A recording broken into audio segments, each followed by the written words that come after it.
Vamos tricolores, meu nome é Sérgio Moretti, esse é o Flu das 5, só que hoje, infelizmente, o Flu das 5 vai ser gravado. Eu tô com um compromisso, não consegui fazer o programa no horário entre 17, né, até 18, tem que esticar um pouquinho para ver se eu conseguia pegar, mas para não deixar vocês sem Flu das 5, resolvi fazer aqui gravadinho, mandar para vocês aqui. Infelizmente a gente não vai ter aquela interação, que é o que mais funciona, é o melhor do Flu das 5. Mas fica o vídeo aí para dizer que a gente não falou de Fluminense hoje, né? Em falar em Fluminense, essa camisa aqui, ó. Essa camisa aqui tá se despedindo, né? Se despedindo do Fluminense. Tirando essa camisa que para muitos foi maldita, muitos não gostam da faixa diagonal. Tem aquele papo que isso é coisa de vascaíno, coisa que não é bem a realidade, né? O Fluminense tem camisa diagonal antes mesmo do Vasco existir, né? Então não é uma realidade, mas de fato foi uma camisa que teve momentos bons. A gente bateu recorde de goleada com essa camisa aqui, vocês lembram?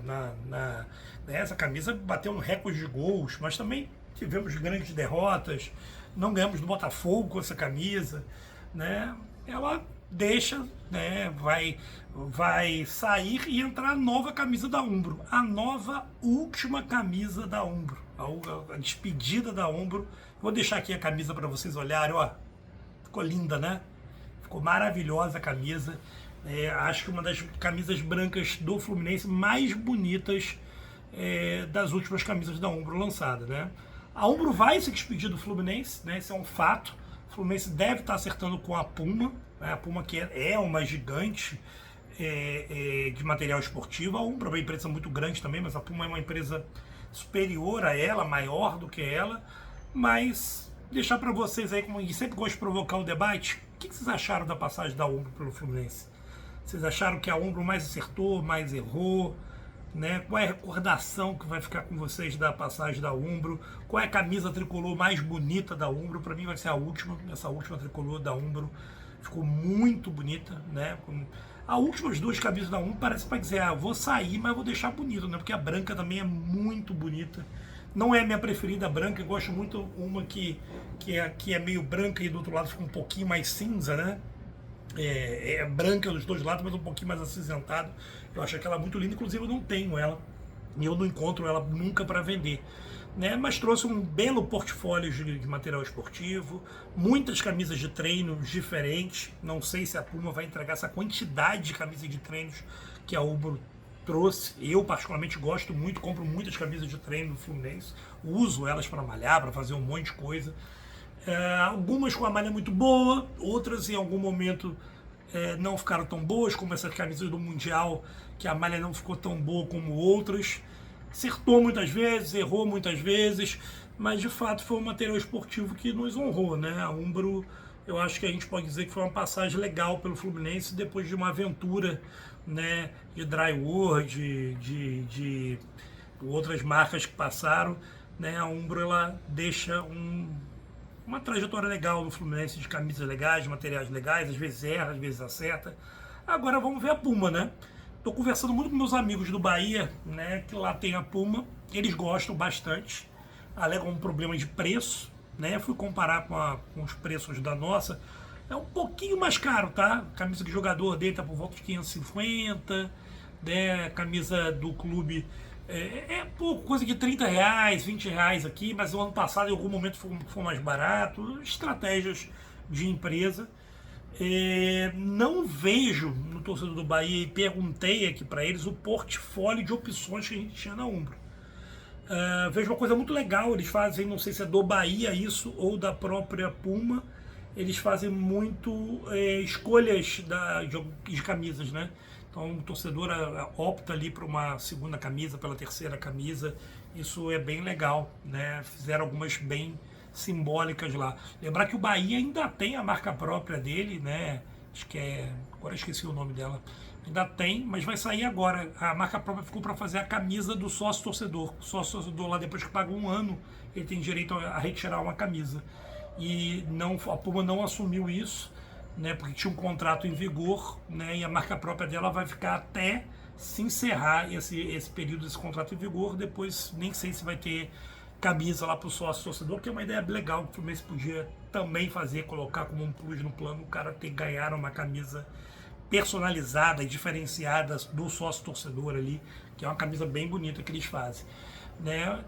Então a Umbro sai, né? Possivelmente a Puma, existe um papo aí com a Nike, mas eu acho que é mais para a gente ter aquela concorrência final, aquela briga final ali, tentar elevar um pouco do preço da Puma, mas pelo todo mundo tá falando aí, já está bem negociado com a Puma. Né, gordinhos estão com medo, né? Eu tô até emagrecendo aqui, tô malhando pra caramba, emagrecendo pra caber na Puma. Mas até isso, conversei com meus amigos do Bahia, falaram que a Puma realmente, há alguns anos atrás, trabalhava com uma roupa mais grudada no corpo. A gente lembra muito isso, uma recordação de uma Copa do Mundo, né? A Puma praticamente ia pegar todos os times africanos, né? E todos eles com a camisa muito grudada no corpo, né? Então gerou esse desconforto para o torcedor, né? Uma coisa é o atleta, né? Outra coisa é o torcedor que não tem aquele shape usar essas camisas, né? Mas parece que já mudou isso, não é mais a proposta da Puma. Foi sim, durante uma época, mas isso atrapalhou a vendagem da Puma e a Puma já se remodelou em questão disso. Então essa camisa mais apertadinha ali não é hoje o que a Puma vai trazer para nós torcedores, né? Talvez a opção jogador sim, né? Mantenha um pouco mais apertada, se bem que as últimas que eu vi, tanto do Palmeiras como do Bahia, que são os dois de cabeça que eu estou lembrando aqui que são Puma no Brasil, não são camisas apertadas, são camisas normais até dos jogadores, né? Então é isso, né? Despedida da Umbro, que ainda vai ficar um tempinho, para a chegada aí da Puma, que a Puma consiga ter um sucesso, quem saiba superar aí a Umbro, né, que nos salvou num momento muito ruim, né, de aventuras que a gente tentou se jogar aí e não deu certo no material esportivo. Agora vamos trocar de assunto um pouquinho, né, vamos falar de Sul-Americana, né, o Renato não vai, novidade, né, novidade pra caramba, o Renato não vai, já sabia disso. E o elenco completamente alternativo para o jogo. Temos a presença do Renato Augusto no elenco, né? Talvez a gente possa ver o Renato Augusto jogando. Vocês vão ver o elenco entrando aí, ó. Todas as opções aí do Fluminense para a partida. Comissão técnica também, né? Sem o Renato. Vamos ver que time é montado aí para o jogo. Jogo importante. O Fluminense pelo menos precisaria no mínimo de arrumar um pontinho lá, para não correr riscos no grupo, de perder a liderança do grupo, né, e a gente ter toda a classificação tranquila. Eu acredito que dá para ganhar lá. O São José vem perdendo no Campeonato Boliviano em casa, para todo mundo. Não ganhou dos nossos dois adversários, né, já jogou na altitude, né, se não me engano é o último jogo do São José na altitude, e não ganhou.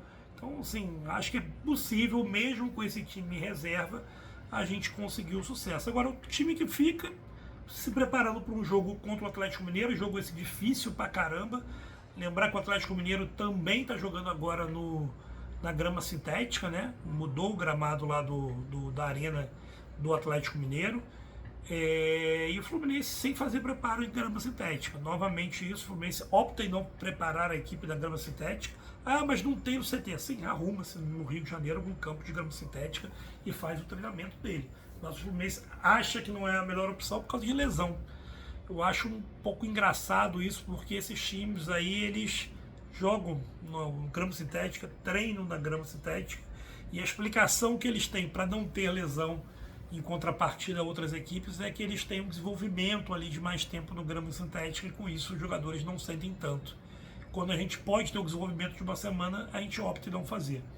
Não sou fisiologista, não sou um cara de área médica que vai prever aí o desgaste, o potencial de lesão, né? Nem leio estudos sobre isso, então só dando uma pitada ali do que eu acho.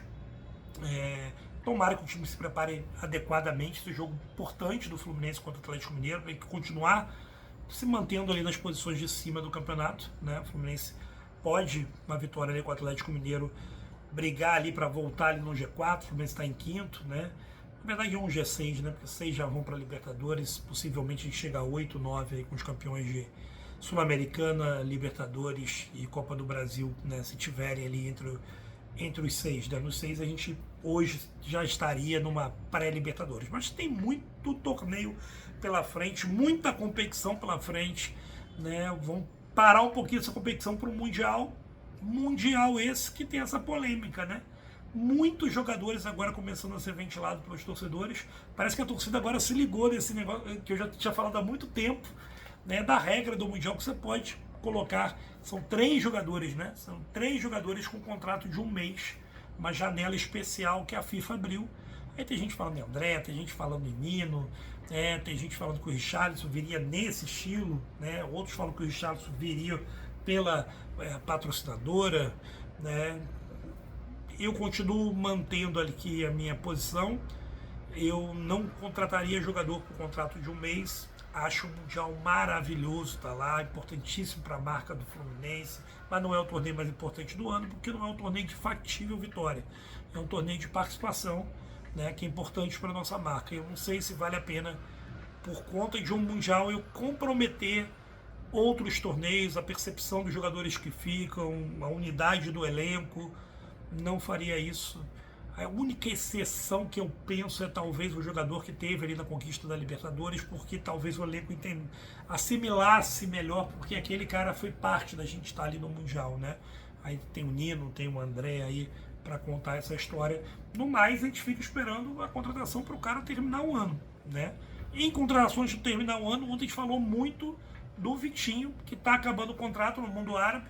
Vitinho, que é um ponta esquerda, né? Posição essa que o Fluminense tem opções no elenco que não se firmaram. Uma delas, a contratação mais cara da nossa história, o Canóbio, né? Outras opções do Fluminense que não se firma é o Keno, né? Que já está aí com problemas de lesão de novo, que também seria outra opção de ponta esquerda. E a gente tem o Serna, que joga pelas duas. A gente não tem um ponta esquerda, né? E surge o nome do Vitinho, que é um cara que vai ficar livre do mercado, né? Acaba o contrato dele. Mas o Vitinho tem um salário muito alto lá. E jogador nunca vem de graça. A gente costuma falar vem de graça, isso não existe.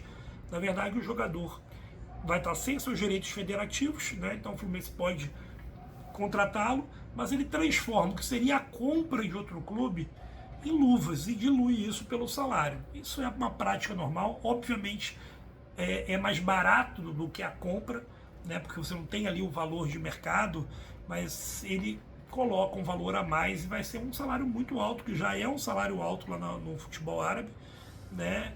E colocando esses valores deve ser muito alto. Isso depende também muito de concorrência, né? E falando em concorrência, já o nome do Cruzeiro já foi citado ali por o Vitinho. O nome do Grêmio também falaram do Vitinho. Falaram também Internacional, da onde ele surgiu, né? Mas parece que o Fluminense estava à frente disso e muito por fator do Renato Gaúcho. O Renato Gaúcho que pediu o Vitinho. Renato Gaúcho que trabalhou com o Vitinho no Flamengo, gosta do futebol do Vitinho. E aí, galera, o que vocês acham? Deixa os comentários aí. Sei que hoje não está ao vivo, mas deixa os comentários. O que vocês acham da contratação do possível contratação do Vitinho para sim, uma posição carente nossa, que é a ponta esquerda, né? Ainda mais se manter, né? Muita gente fala no 4-4-2, mas mantendo essa proposta de 2 jogadores abertos, né? E com o Renato Arias cada vez mais está mais à direita, né? Fica aí a opção do Vitinho pela esquerda. Para mim, melhora o time, sim, das opções que a gente tem. É um cara que tende a ter um último terço um pouco melhor, né? Apesar da curva de calor que a gente vê aí no SofaScore, ele não está pisando muito na área. Dê uma olhada, vamos dar uma olhada aí. Ele não pisa muito na área nessa curva de calor dele. E é um cara que chuta bem pro gol. Apesar também, os números do futebol árabe, futebol do arabão dele, não tem muitos chutes pro gol, né, como tinha aqui. Então contraria um pouquinho o que a gente esperaria do Vitinho, né? Ele está com muita ocupação tática, né? Jogador que tem caído pelos 2 lados, tem jogado também de meia atacante, né? Pelo meio também, com muita ocupação tática no mundo árabe, isso, né? Que é um futebol obviamente de nível muito mais fraco, mas sem as principais características do futebol dele aparecerem, que era o chute para gol, a chegada no último terço.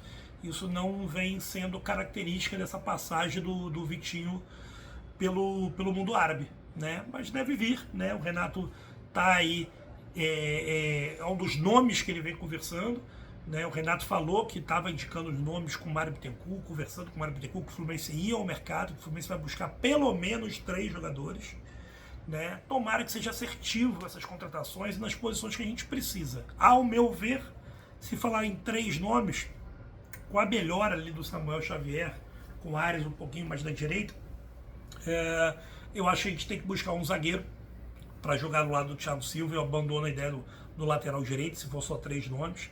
Né? Um zagueiro para qualificar o lado do Thiago Silva, que o restante dos zagueiros a gente tem vários esforçados no máximo, né? Tanto Freitas como o nosso poderoso aí Ignácio, Thiago Santos, Manuel, no máximo de ruim a esforçado, né?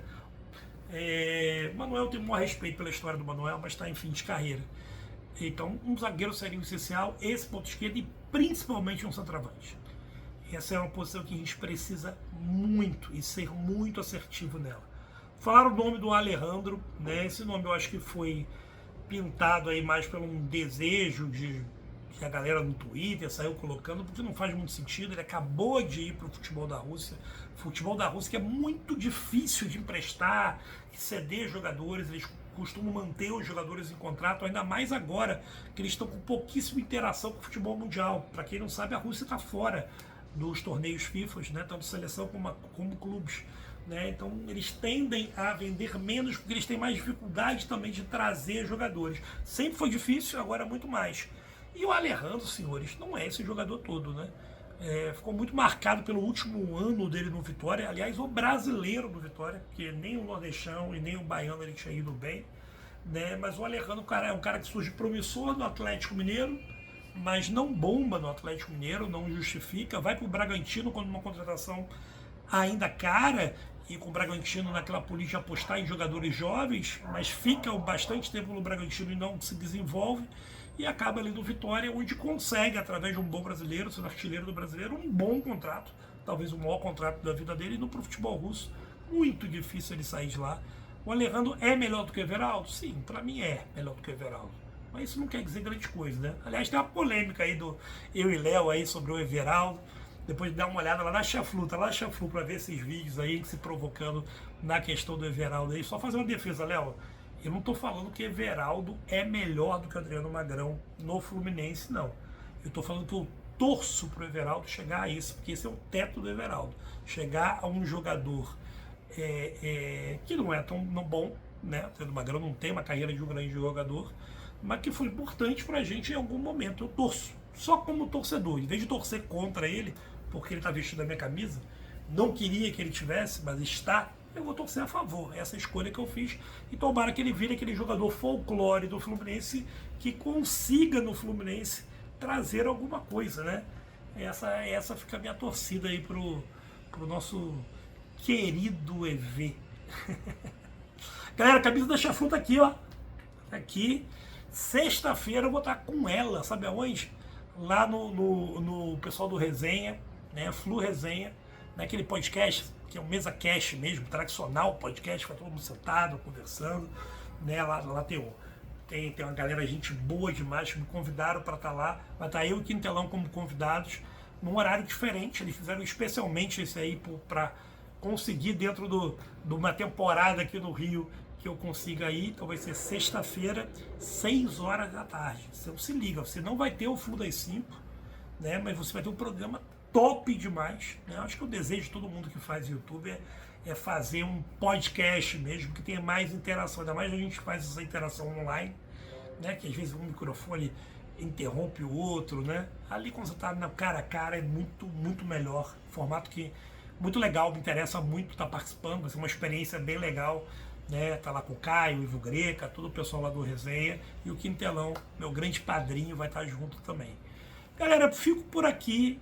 Hoje teve que ser improvisado, teve que ser rapidinho o Flu das 5. Né? Tive que gravar isso antes porque surgiu aí um compromisso de família. Estou aqui para ficar aqui com a minha família, né? Aproveitar, já que eu fico afastado deles a maioria do ano que eu estou em Salvador, né? Curtindo aí meus sobrinhos, curtindo minha mãe aí, Dia das Mães chegando, né? Então se liga aí, sexta-feira, Flu Resenha. E amanhã eu faço algum vídeo de pré-jogo, mas não sei se eu vou conseguir abrir live ao vivo com vocês também, tá? Mas algum vídeo de pré-jogo a gente faz, até porque o jogo, o horário fica muito perto dos horários das lives, né? Então deu fazer mais cedo algum vídeo de pré-jogo, tá bom? Fica por aqui.